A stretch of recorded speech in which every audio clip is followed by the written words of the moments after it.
The return gift that was most appreciated for my child's birthday was a 5 rupee recycled that boat in which you put a diya and it runs by itself, and nobody had seen it, which I played all my childhood. I couldn't afford it then. They got bored of getting every new gift which looked like the other. You think the child today enjoys the iPad, he enjoys it just to compare that my buddy had it and I have it. Okay? It doesn't bring him newness. That fun school, 1,000 rupee toys are very third day in the junkyard. As against what you drew on the blackboard stayed with you. Your walls of the house must have that black paint below where children can play. This is eternal. This is sustainable.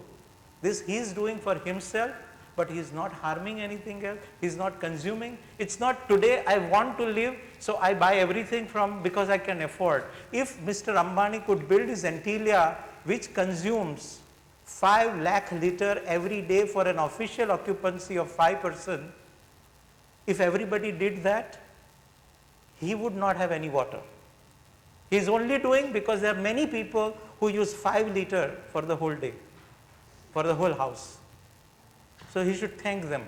That's why it is being where it is. And that's why if Mr. Ambani continues to do because he can afford, because he thinks he wants to live today, the rest of the world must kill him. I don't think that's a fair argument on personality. It's like me driving a car, flight or where it's called. It doesn't matter. If he can afford it, that's his problem. That's it. No, that's where the difference is. That's precisely the point. America today, that's why we're talking about carbon footprint. The worst polluting countries are consuming whose resources? Is there an equal platform when it says that he could afford it? What are the kind of resources somebody is taking? And that's exactly where, when it comes to the natural resource, you cannot put a price to that. It's for everyone. And that's why thank God that there's CRZ. Otherwise, Ambani's and XYZ's going cars or whatever can buy the entire seashore of Mumbai. No, but that's the scariest part. That's why we need to think today. And in the sea to go around. Why do we have nations at all? Why do we have cities at all? We should become one huge human thing which goes beyond Earth into Mars or into the moon and beyond. So something else should happen. If that I challenge will come only when there is. no, but that's exactly where that's a third misconception, that today we are different. That's precisely what I'm trying to harp at. That we always went on moon. We know our, whatever sciences that we have, we could calculate the time. And I'm not saying ancient time was better. All I'm saying is that, like he said, that it was a human urge to progress, to go further. And we are somewhere there, but the difference is that in that, today if we think that we are smarter than them yesterday, I think we need to rethink on that. So the question arises, how do we make every person conscientious? How, as Mr. Jaisim said, morality is voluntary, and that's the only thing it can be. Sustainability at the same time can also be only voluntary. You cannot force it on someone, you cannot make someone be sustainable. It's a personal choice.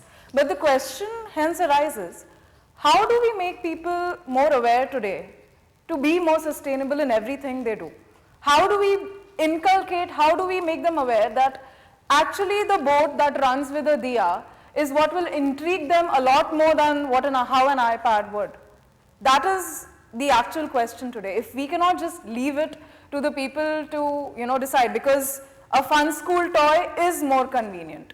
Although it does go into the trash bag, it is more colorful, you do end up spending, but it is an easier thing to do today. It is a more flashy, a more fancy way of living life today. So how do we actually take a step back, go back to our roots? How do we really do that? There are small steps which Ms. Mona did acknowledge on small things that you can do, like the dishwasher pond that she came up with. But how many of us will actually inculcate that? How many of us will, even think of why would someone like that even make a pond that would wash their dishes. How many of us actually think of where this basic thought process starts? How do we initiate and instigate that thought process in everyone today, not just architects, just everyone, because everyone needs to be sustainable. And that is the actual debate. That is the actual discourse. And does anyone have any bright ideas about this? Yes, please. I think the whole point comes Please to, use the mic. yeah. The whole point comes to, like, are we really ready to adapt? Because when we are considering, say, about 20, 25 years back, people were really happy when the temperature was 28 outside, absolutely happy. But right now, the standard which we have set is 24, be it for the really hotter place or even the colder place. They just want exact 22 to 24.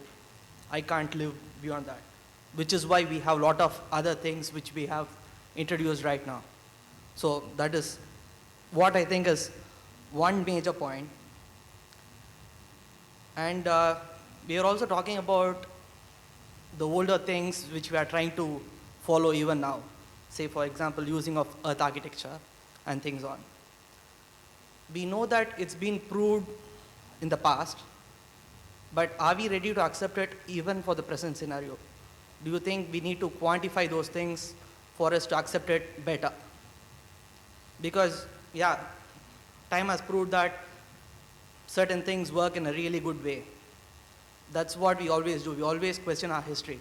But do you think we really need to quantify those things for us to easily accept it or move forward in the process? You know, interesting, if I may add on to that. Sorry. I'm just coming back, you provoked me to a memory of Chennai. In the 1970s, I was one of the few people in Chennai to have an air-conditioned car. Everybody would be thrilled with me, including the policeman who would let me cut across anything and go. There were only 2 or 3 cars, and the only architect with an air conditioner. Today, show me one person without an air conditioner. What's actually more surprising nowadays is actually the older people actually sleeping without the fans on. And you know, Actually the inverse, which is surprising. Just like you said earlier, the requirement was 28, now it is 24.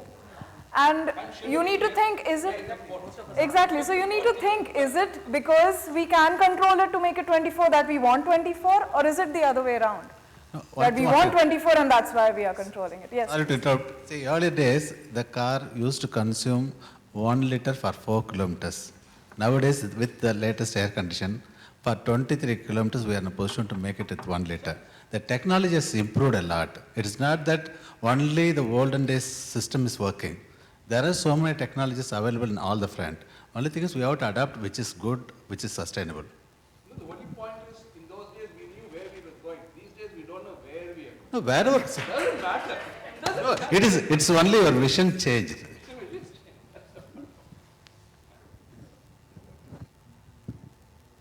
I think Shall we conclude? And I think people are famished by now. A very sustainable, hunger-inducing discussion. Yes. Oh, yes, of course.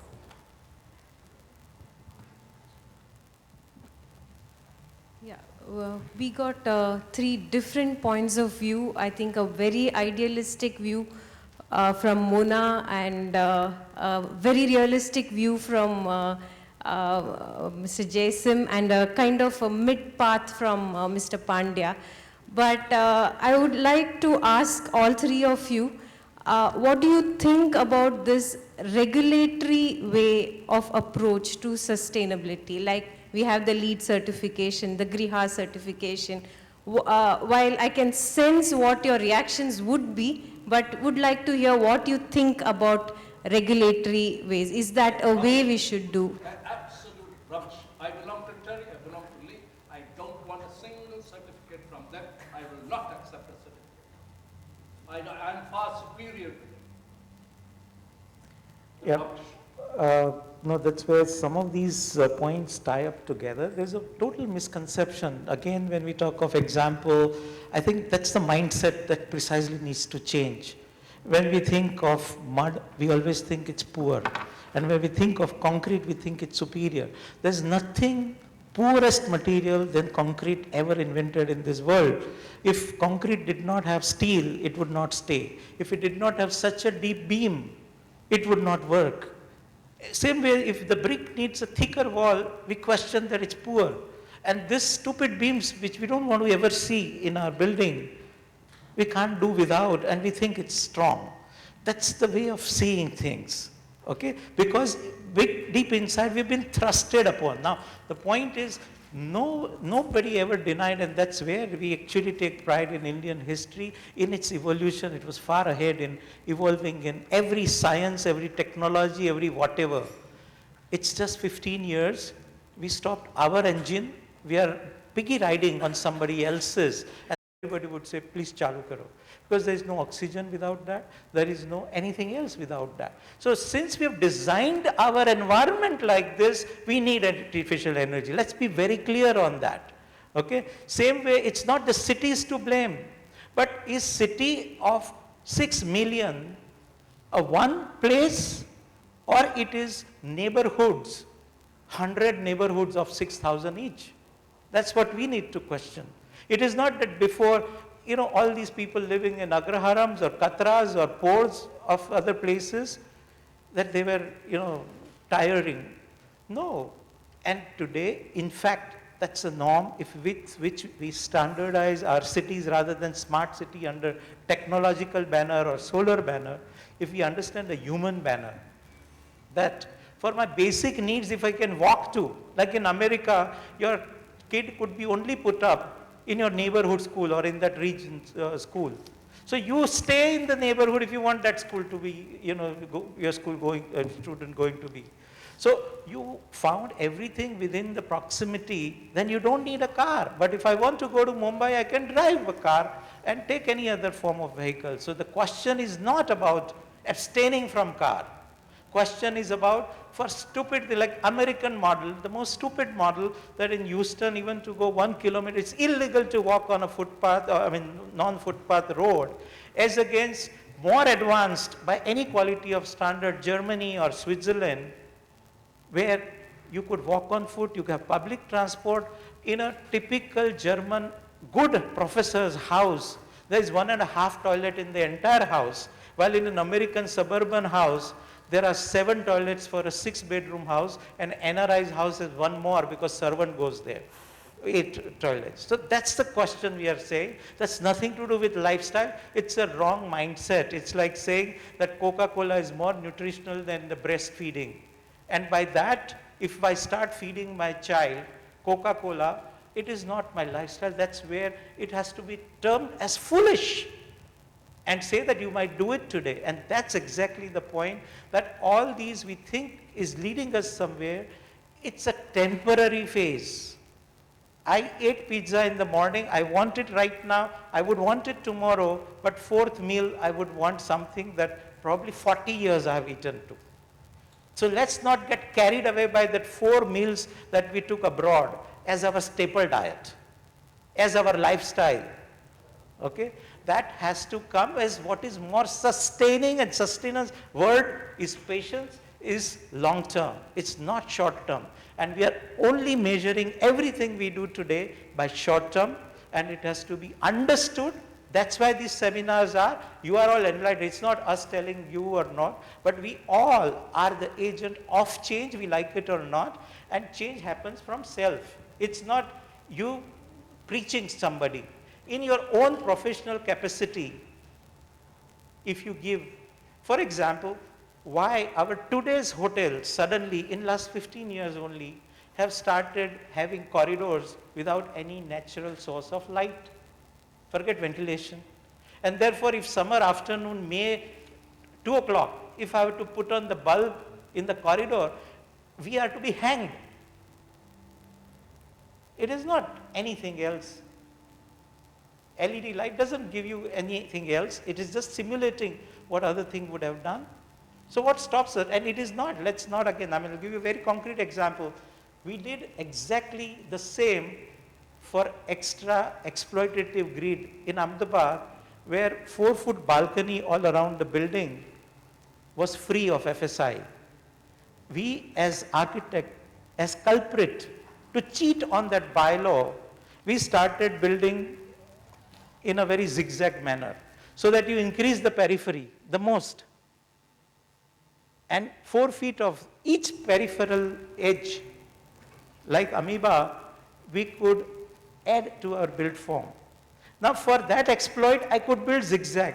If the same model today I build, there will be no space of mine away from the natural source of light more than 6 meters.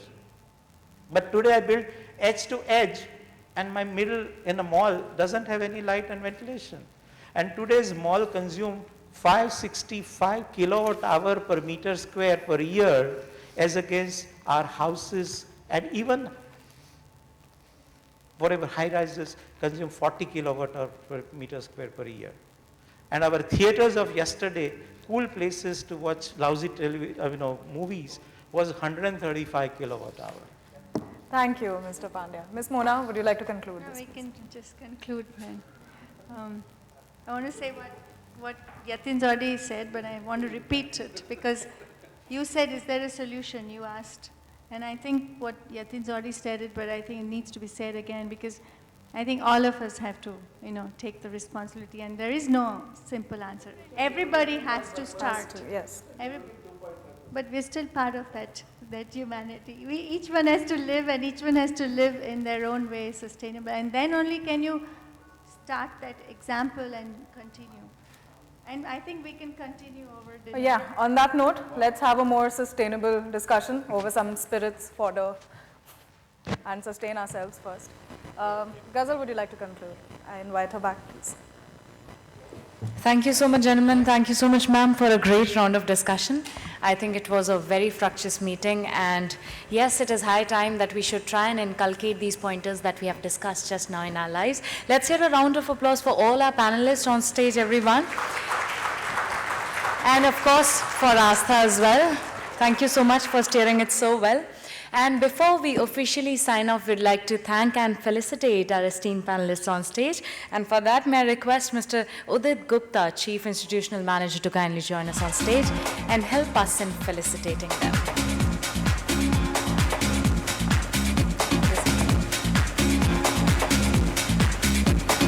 Let's begin with Mona ma'am then.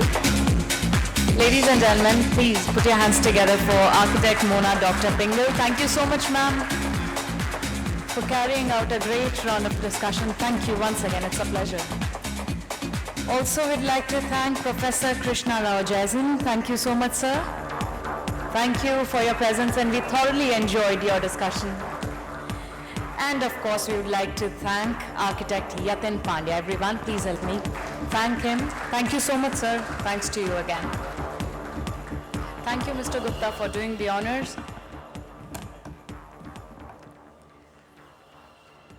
Thank you, gentlemen. Thank you, ma'am. Thank you once again. Thank you. All right, so with this, ladies and gentlemen, we officially sign off for this evening. And yes, Earth matters. So we'll try and inculcate the points that you have discussed tonight. Thank you so much. This was indeed a real wonderful discussion. Thank you once again. And everyone, before signing off, I'd like to invite you for dinner. Join us for dinner and drinks before you leave. Thank you once again. Have a great night ahead. Thank you.